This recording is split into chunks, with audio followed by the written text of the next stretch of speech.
And welcome back. We are always happy to profile CAT's contemporary Asian theater scene here in the South Bay because they do some of the most unique, artistic, and creative events. And they've got another one coming up. Joining me is Caroline Kondo Moore. She is the theater director for CAT's. And we are talking about a playwright festival that starts on July 11th. And I've been to these before, and it is always a great event. So welcome to the show. Thank you, Robert. Thank you for having me.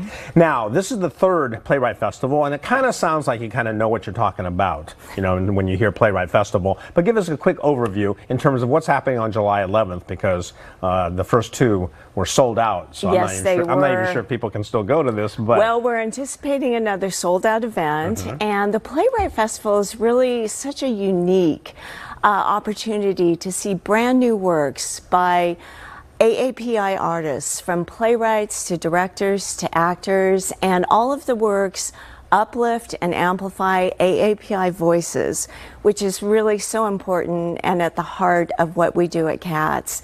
And this year we're featuring 6 brand new original short plays, 5 monologues written by our artistic producer Jeffrey Lowe, and 15 actors, AAPI actors, who will be bringing these stories to life. And of course, Jeffrey Lowe, we are familiar with him, with all the work that he does in the Bay Area, and a great person to have coordinating and working with on that. Yes. The thing is with me, when I've gone there too, is that I think that whenever I've interviewed people, and I mean just about everybody I've ever talked to, they always feel like they have a story to tell. There's something about their life or something about their experience, especially AAPI people, that never get told, or they just get a little bit like they wish they could tell it, but it's hard for them to. And then they come to these festivals and then they hear those kind of things being projected, huh? Yes, and what we found is that while AAPI stories are just very unique, they're also deeply universal.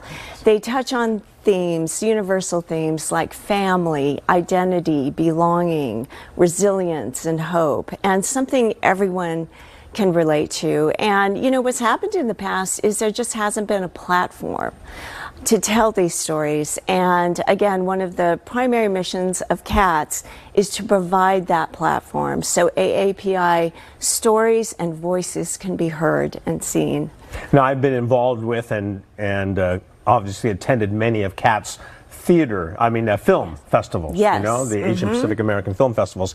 And there is something about the messaging that goes with those films that I've mentioned to Leanne Lamb, about how the messages are different now. You know, the artists in the films are spreading, you know, their ideas and exploring different things that we never heard about before. Right. Yeah. But with a play, when you hear people who are in front of you voicing these things, it's quite a different experience. Theater is a different experience. It is, because it's live. You're there. It's almost a shared experience with the artists and the audience.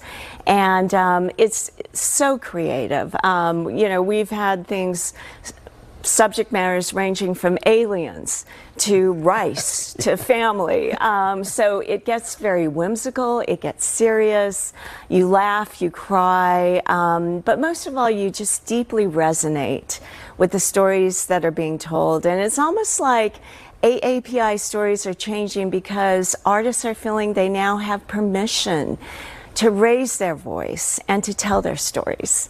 And that's what we're all about. What's it been like from the, 3 years ago when you had your first festival? What's it been like? Have you had more people reaching out to try to be involved? Are there that many aspiring AAPI playwrights out there, or does this kind of thing maybe encourage people to become an aspiring playwright? I think there are many, many AAPI playwrights out there who are just longing for an experience and an opportunity to share their stories. What we found is that the Playwright Festival has really become a launch pad for these AAPI playwrights, where they can see their plays developed, produced, and then also embraced by a community eager for authentic AAPI storytelling. Yeah, that's interesting because when I've been there, it's almost the reaction of the audience Yes. is almost as interesting in what's being put out there. Yes. Just to see the people reacting and almost sometimes gasping at hearing something expressed that maybe Yes. they thought was sort of a private thought or something that was much more personal or personal for the AAPI community. Right. And AAPI culture in general tends to be reserved, tends to be private, and these playwrights are just putting it all out there. But they're also sharing things that are just very deeply personal and universal. And we had one audience member tell us just recently that she attended the festival last year, and to her it was a spiritual experience because it was her first ever opportunity to see her stories told. Yes. And hear the experiences of AAPI. It is July 11th at the San Jose stage in Yes. downtown San Jose. Really quickly, how can people get more information and details? Just go to the CATS website, CATS Asian Theater, and buy a ticket and come. We hope to see you there. It's going to be an exciting opportunity. And better hurry because the first two sold out really quickly. Yes, they Caroline did. Kondo Moore, thank you very much for joining us. Thanks so much, Robert. All right.